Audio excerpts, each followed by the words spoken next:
Welcome to Cars Yeah, show number 7. This is Cars Yeah, where you'll enjoy interviews with inspiring automotive enthusiasts. Mark Green is here to provide you with a fuel injection of automotive inspiration. So get in, sit down, buckle up, and get ready for a wild ride here on Cars Yeah.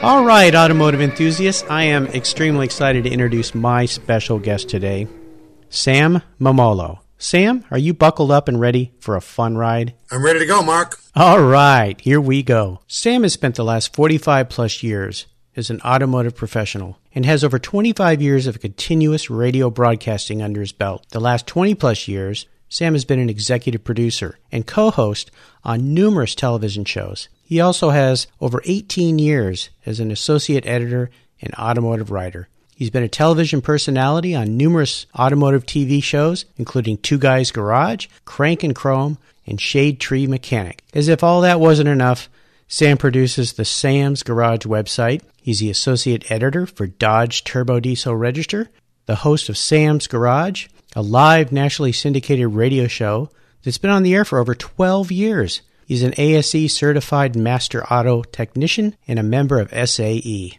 Whew! Holy cow.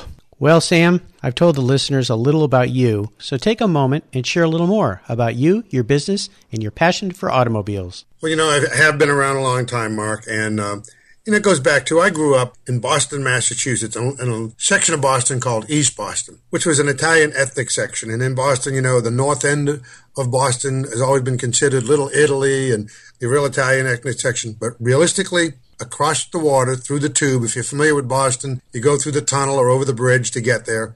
And I grew up in a poor neighborhood where fortunate people had a car. The average person didn't have a car. And when you had a car, let's say it wasn't the best in the market.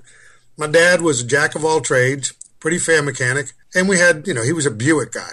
We grew up with Roadmasters and Specials and Supers, and when Dad would say, all right, we're going to go to New Hampshire, which was a big trip back then, probably an hour and a half, 2-hour drive, we'd get the Buick and go pack the wheel bearings. That's back in the day, by the way, when front wheel bearings were ball bearings, not taper bearings. Okay. Adjust the brakes, So I did a lot of stuff with my dad, who was, like I said, he was not a skilled auto mechanic, but could fix just about anything. And I went on to have a love of cars all through high school. When I was 14, I got my first car, which was a stove-bolt Chevy, a little 52 Chevy. It was given to me by my oldest sister's boyfriend because he just got out of college, bought himself a real car, gave me this thing that didn't run. But I was excited. It was what they called a fishtail back in those days. A sedanette is what it's known as. And I took the engine all apart, and I really made a big pile of pieces, never put it back together right. So it was time to move on, and I bought a hot rod, kind of a flathead Ford. And, I decided I needed some real training. So I went to school in Boston. I went to Wentworth Institute and a little bit of Franklin Institute in Boston. Worked as a mechanic. After school, I worked in a gas station. Started off changing oil, breaking tires, and eventually the boss moved me up to brakes and tune up, that kind of stuff. And then I spent my life, and, in Boston, in New England in general, it's big foreign car country. There were more foreign cars up there per capita than probably most places. I actually got a job in a Jaguar shop, and I worked on Jaguars. They sent me to factory schools. I worked on Alfa Romeos, Lotus, the whole Rover, Humber, Vandenplas, Armstrong, Siddeley group, and I got to work on, Toyotas and stuff too.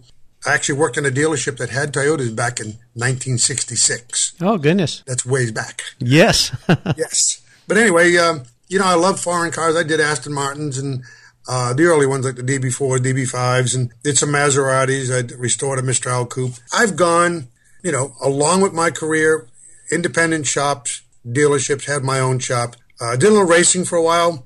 I had a 55 Chevy in the early 60s, not too long after I got my license, and it was a D-gas car that I used to run at a drag strip at Sanford, Maine. Before there was New England Dragway in Epping, we used to race on a sanctioned track that was an old Air Force base. And, you had a helmet, a fire extinguisher, a drive shaft loop, a burp cam for the radiator, and that was it. I mean, there wasn't a lot of safety stuff, but, set of slicks, traction bars, and I'll never forget when I broke 15 seconds, I thought I was the fastest guy on the planet. And you were then. Well, yeah, now you can buy a Honda to go 12 seconds from the factory. But, I did that, and then I moved into open wheel racing. I realized I was not a road course driver or open wheel driver, but I bought a car. I got hooked up with a guy that worked with me at the Jaguar facility, and a British kid named Brian Morton, and he had a Crosley, and I bought this Lola T340, took him out of his Crosley, which wasn't much of a car, put him in my car. He went to Bertle Roost driving school, and in that same location where we worked on Jags, both he and I worked for a guy you probably heard of, Skip Barber. Oh, gosh. I worked on his car because he was an independent. His base of operations was Anderson Foreign Motors Autolab Imports, where Brian and I worked. But, we had a successful 3 or 4 years together with the Lola T340 with a Gold Series Titan motor in it. And, we raced the New England tracks, Lime Rock, Briar Motorsport Park, which is now NASCAR track in Loudon. That was a wonderful road course. That was home of the AMA Summer Nationals. And so we did a lot of racing, Road America, Mid-Ohio, came to Atlanta to the runoffs one time on an invitation. And then I got a job with Saab, the Swedish car people, at a dealership level. And I worked with a guy that was a genius, Jerry Smith. He taught me a lot. And see, that's where I think my life has been really good. I've worked with some of the best, and I was always humble. They took me under their wings, and I've learned from some of the best guys in the business. And I was doing a great job at a dealership level when a guy from the factory called me up and said, "You need to come to work for us. We need a troubleshooter." And that's my first corporate job. I worked wholesale for Saab. I was a division service manager. I took the whole West Coast. I traveled all your part of the world. I did what was considered the Bay Area. I did Idaho, Montana, Utah, Nevada, Northern California, Washington, Oregon. Alaska was in my territory, but I never went there. I sent somebody else.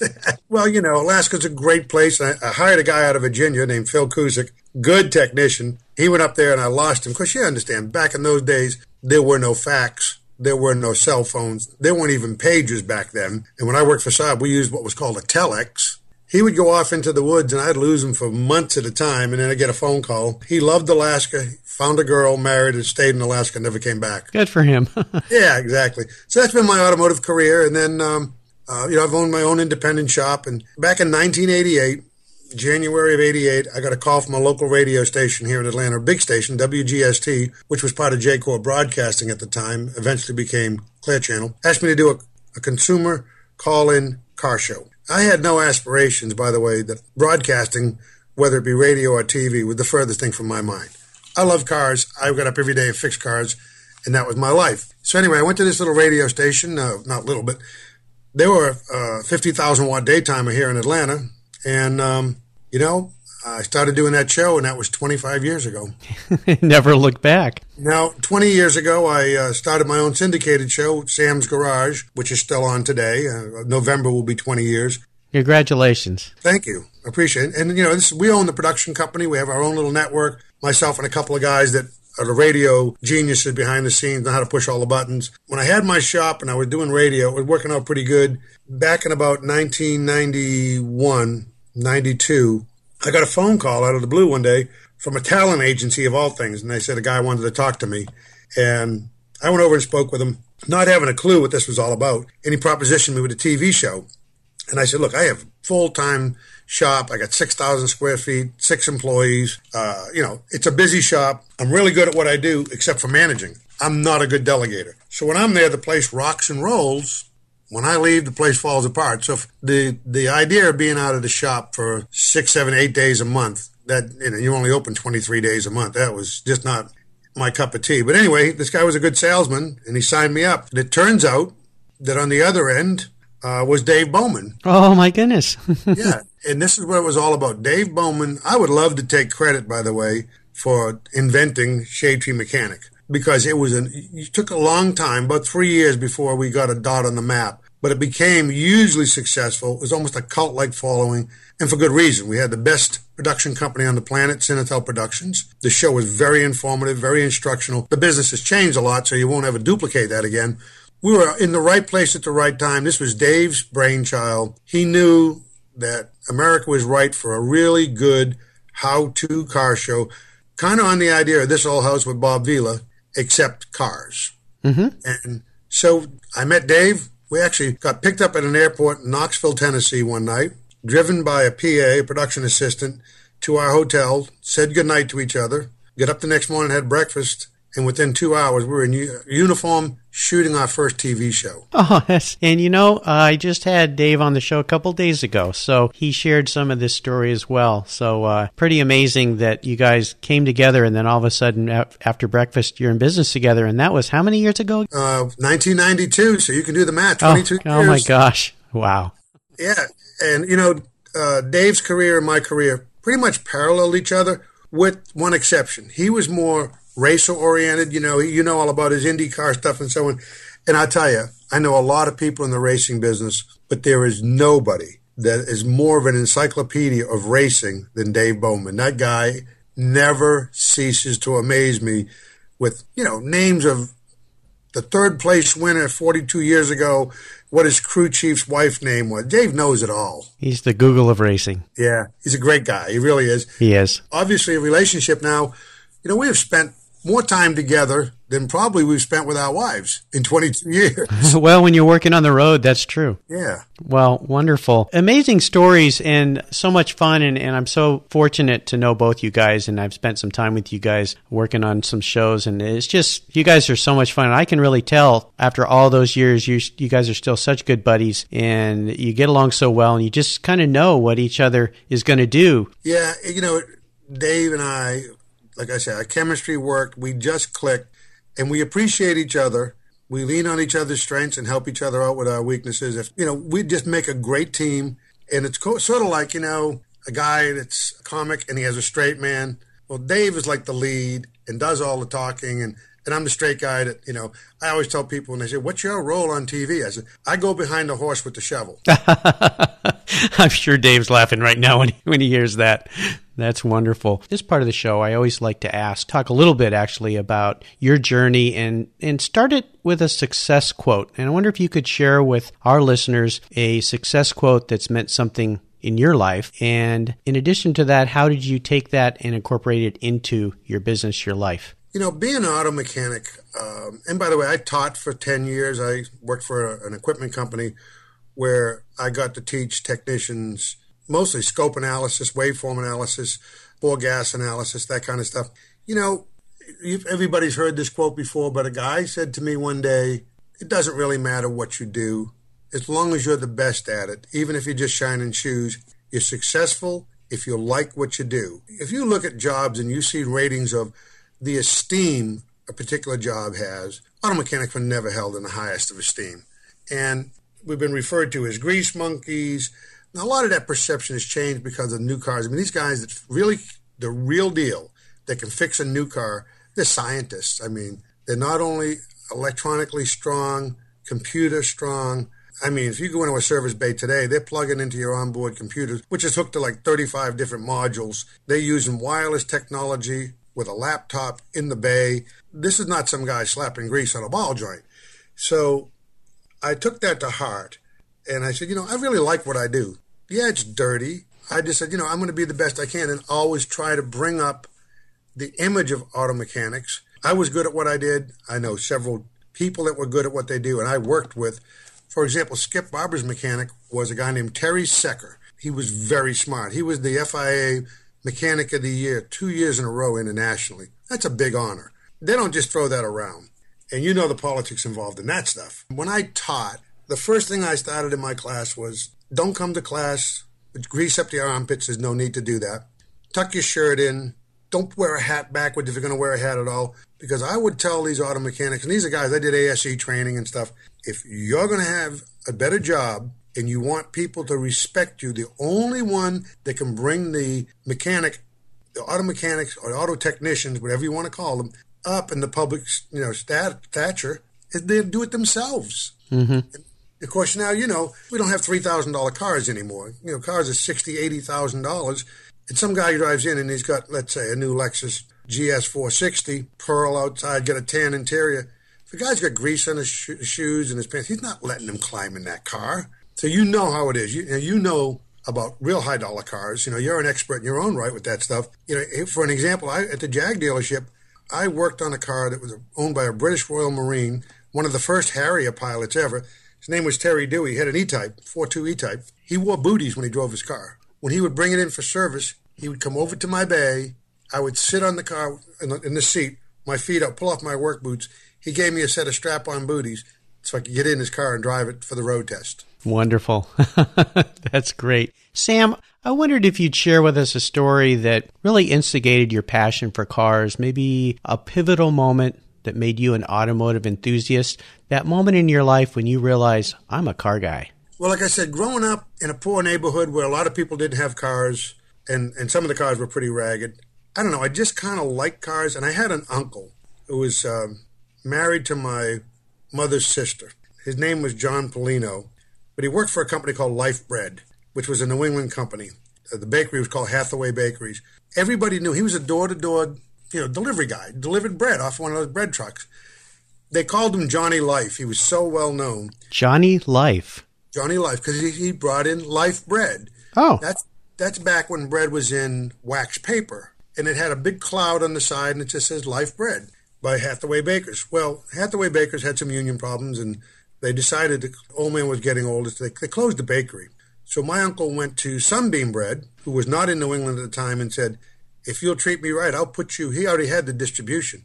He says, I'll put you in every store in New England. They thought he was crazy. They gave him the job. He ended up, when he passed away, by the way, he was a senior vice president of my bread baking company, which is the Sunbeam people in all of New England. But he always had a nice car. My uncle was like John Wayne, handsome guy. When he came out of the Army in World War II, he had a 46 or 47 Buick sedanette, two-tone, straight eight, the whole gamut. First two-tone car I'd ever seen.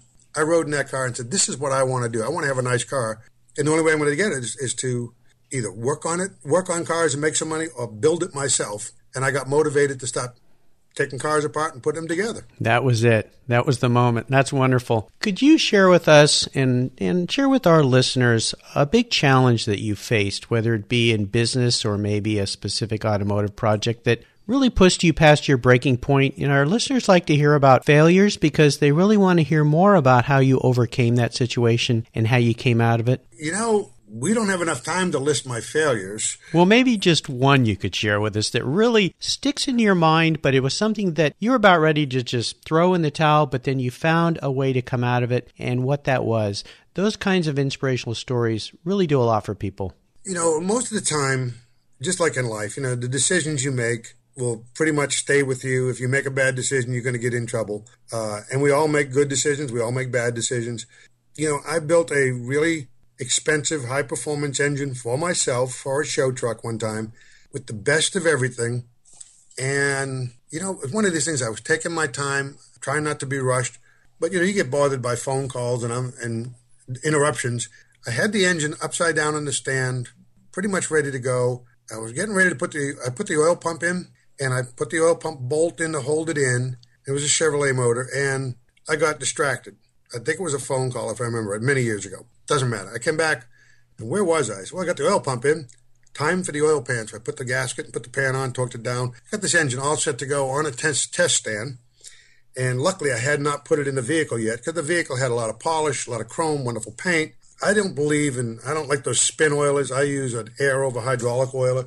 Oiled it all up good with this air over hydraulic, looking at the oil coming up the push rods and getting on the rocker arms, watching the oil pressure in the gauge. So now I know I'm not going to have a dry start. And then, of course, the first thing I did was crank it on the stand with the ignition off to build a little oil pressure. Well, there was none. And there was also a little deadline involved here. This is long before the drama TV where, we got to rebuild this Corvette in a week type stuff. So I'm looking at it, and I said, cranked it a little bit more. And I said, well, I don't have any oil pressure. So what are your options? Oil pump's not turning, pressure relief valve stuck, whatever. I'm trying to think of all these things. So I took the distributor out, and I did put one of those oilers that you spin with the drill that drives the oil pump. I spun it, figuring I got an air pocket. I've got oil in the engine. This has got to work. No. And this engine, by the way, was powder coated, lots of polish, all chrome, ARP fasteners, polished stainless, the whole thing. So to take it apart was going to mean some unavoidable cosmetic damage. And in a show vehicle, that's a problem. But I drained the oil, I flipped it on its back, pulled the pan off it. I hadn't tightened the oil pump bolt, so the oil pump was not seated against the block. It was drawing air rather than pulling oil. I tightened the bolt up, put the pan back on, rolled it over, and bang, fired it up. Everything was great. So, I have a temper, but I've learned over the years to just not stress out. And as you get older, like guys my age now, the thing that takes them away and makes them go in the ground is they don't sleep and they have too much stress. You need to manage your stress.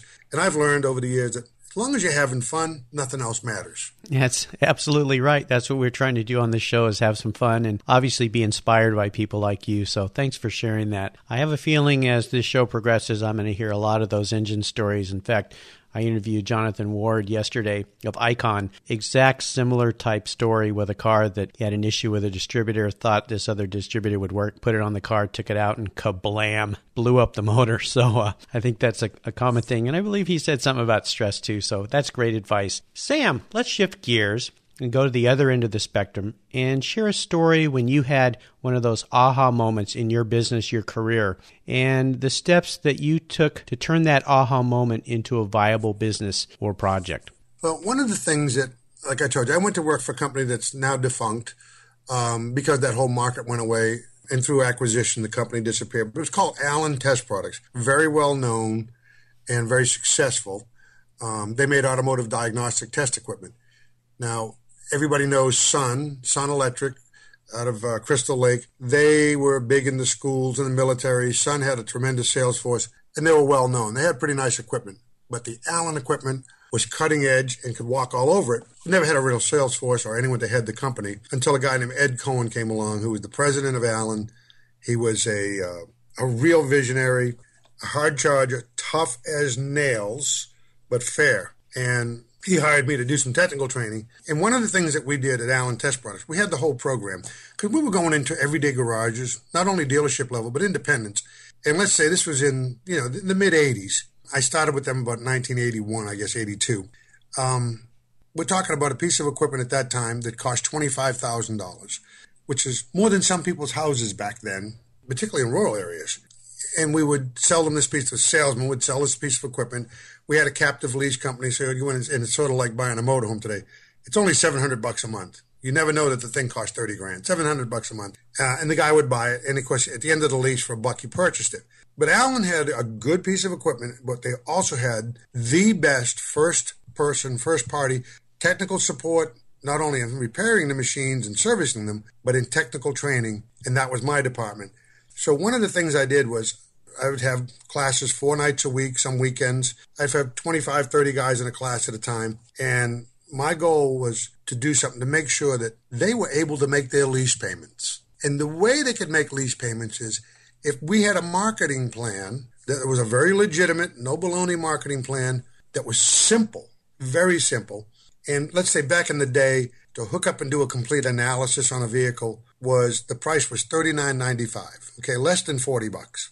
And we figured the garage was open 22 days a month. If you did 1.2 diagnosis per day and you did nothing else in 22 days, you had your lease payment. So that was what we wanted them to do. Now, this thing, when it did a diagnosis, the machine was the first artificial intelligence. It was a computer. It was based on an old 8088 Intel back in the day. But nobody had computers in the shop. This thing had a hard drive and the whole deal. If they would follow the program, they would be immensely successful.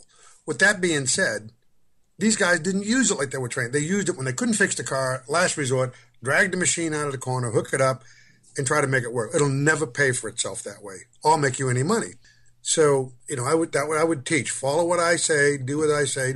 And, of course, I would always have the guy in class that said, I got it sitting in the corner, $725 a month, and they've moaned and wasted and this and that. You're a teacher. You're not in the real world. You don't know what it takes and this and that. And I heard this over and over. And you know the old story. If you hear something long enough, it becomes truth.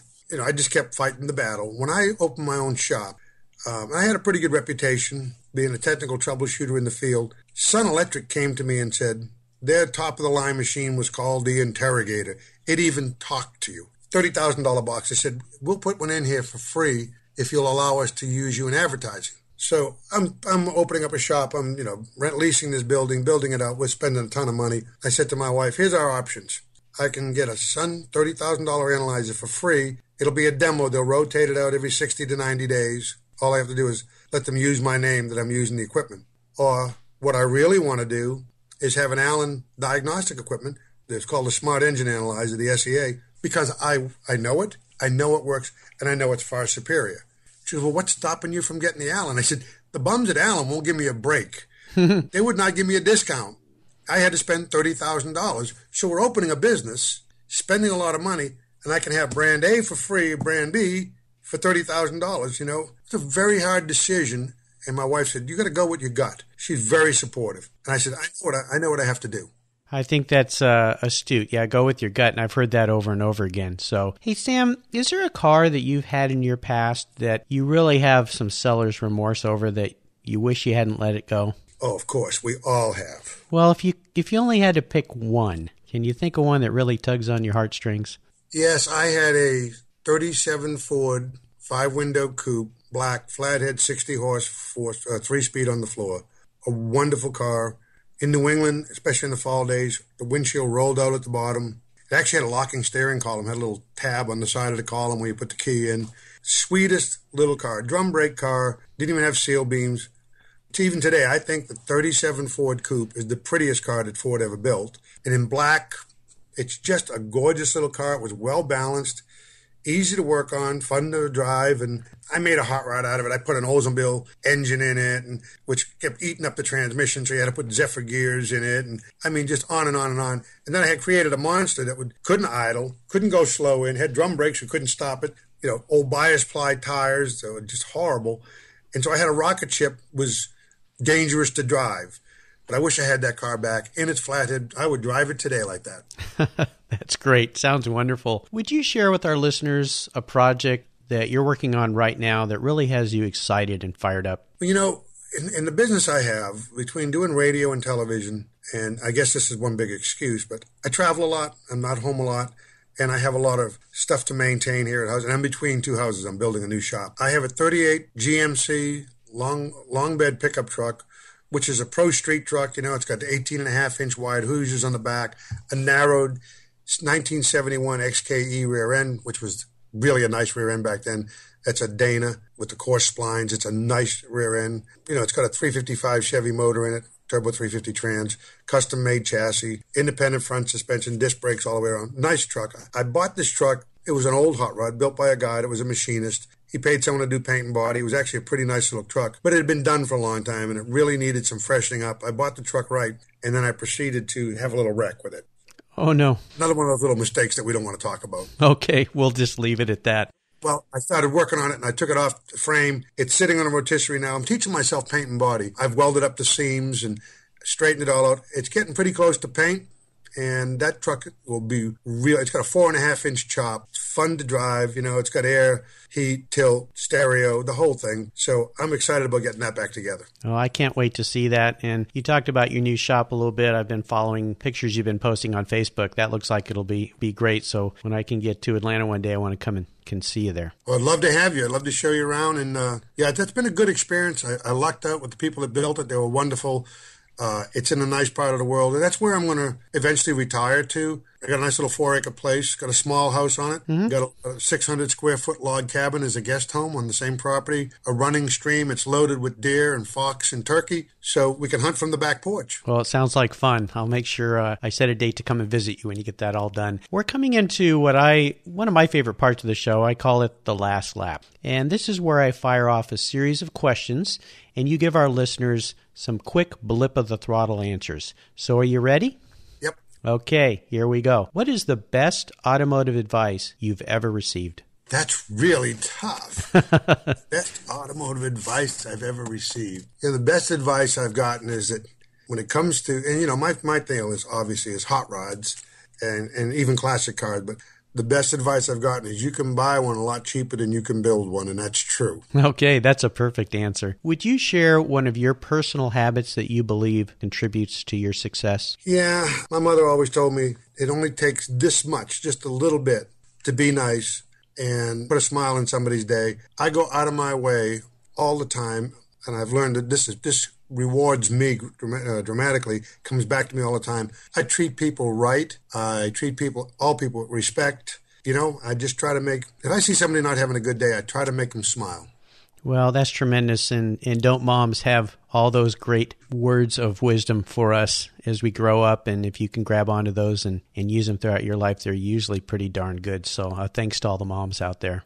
Yeah, she steered me in the right direction, no doubt about it. Do you have a resource that you would like to share with our listeners? Maybe a supplier, a restoration shop, a website that you really like going to? I have a good friend, and his name is Al, and he runs a place called Easy Run Engine Test Stands. His website is easy-run.com.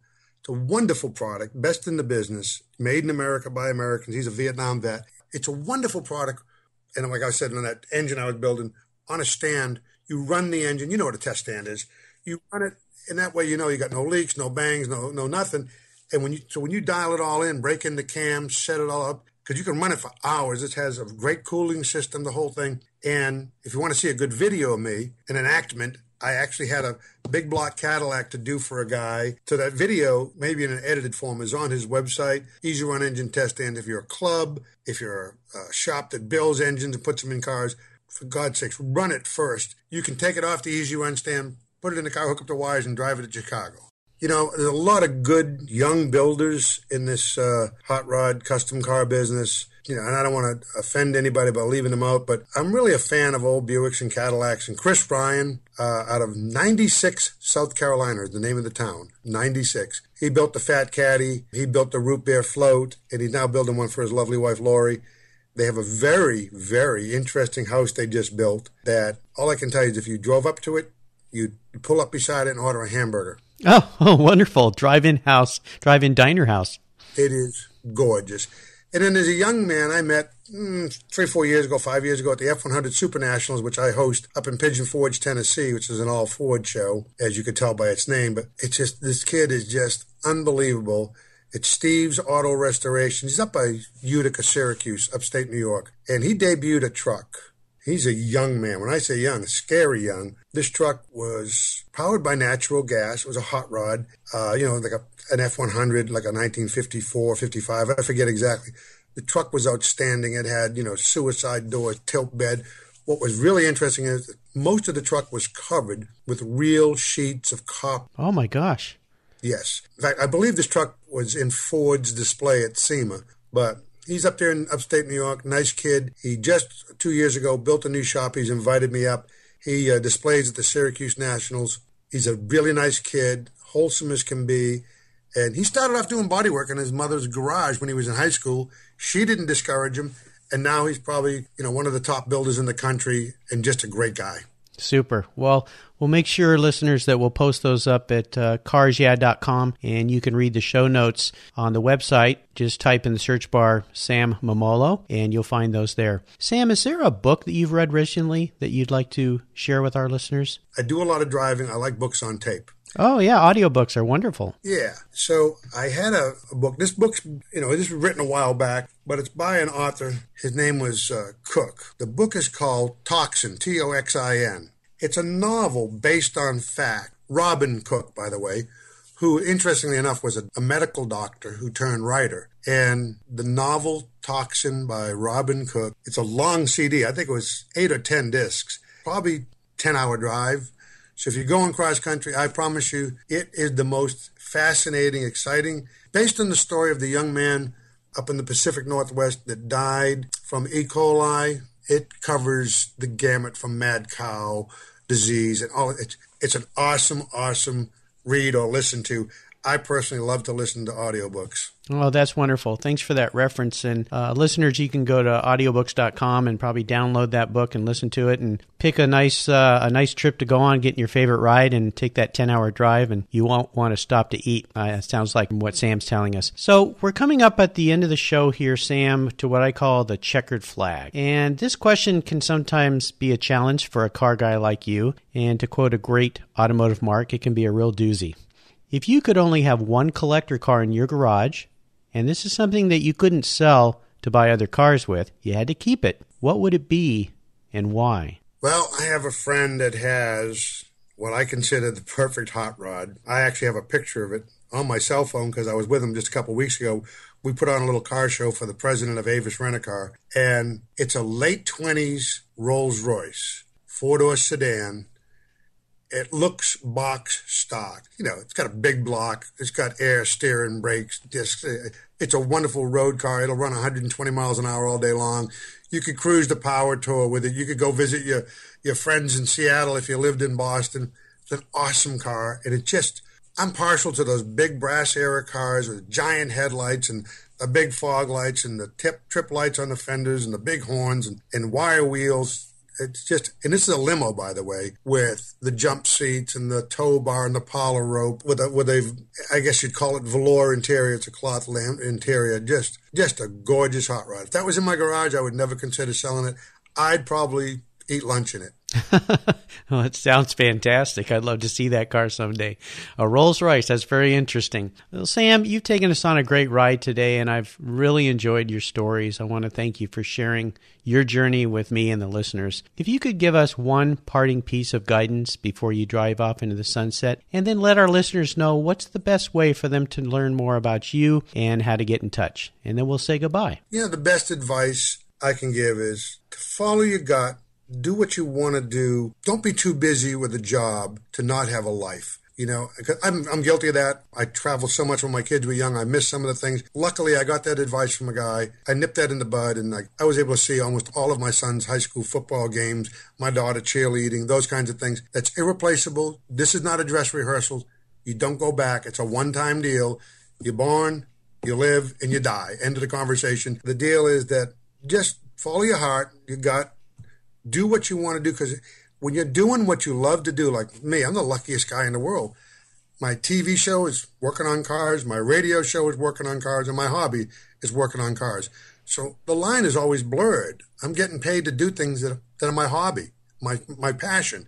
So that makes me a happy, lucky guy. Well, what you've just said is exactly why I created this show. It's all about inspiring automotive enthusiasts. You are an inspiring automotive enthusiast. And the goal here is, I hope some people listen to this who maybe are working out or driving to a job that they really don't like. They could be successful at it, but it just isn't something that is around their passion like what you've done in your life. And I hope that little nudge there you gave them will push them to do exactly that. That's wonderful advice. Appreciate you sharing that. What's the best way for people to find out about what you're up to today? Well, I have a Sam's Garage Radio Show Facebook page, and I have a website, which is shadetree.mechanic.com, or you can go to samsgarage.com, takes you to the same place. We stay pretty current with that.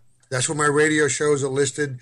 You can listen to archive shows there. You can click listen live. If you have a radio app on your mobile device, like iHeartRadio or iTunes, one of those things that gets radio stations, you can listen to my radio show live, which is every Saturday morning. I do 3 hours, 9 to 12 Eastern time. So it's a little early for you guys, but I have stations in Oregon, Washington. People in California, my buddy Sam Blanton, who's from Dunsmuir, sent me a happy Father's Day wish today. He listened to the show. So there's a lot that you can do. Like I have a Facebook page, but my Sam's Garage Radio Show Facebook, ShadeTreeMechanic.com, and then Masters TV, which produces our TV show. You can go to masterstv.com, and they archive the shows. If you've missed shows that Dave and I have done the past 3 or 4 years, you can see them online with no club to join. Well, listeners, you can go find these links to everything we've talked about today on carsyeah.com/Sam Memmolo, or you can go to carsyeah.com and enter Sam in the search bar, and his show notes page will pop right up. Sam, I want to thank you for being so generous with your time, your expertise, and sharing your experiences with our listeners. Until we talk again, we'll see you down the road. Thanks, Mark. It's great to be with you, and I appreciate it. Thank you so much for joining us on today's ride here at Cars Yeah. Drive on over to carsyeah.com to find show notes and inspiring automotive fun. Download your free copy of Filler Up, a fun book filled with gorgeous photographs of fuel filler fun, including quotes from more inspiring automotive enthusiasts. Download your copy today, and we'll see you next time on Cars Yeah.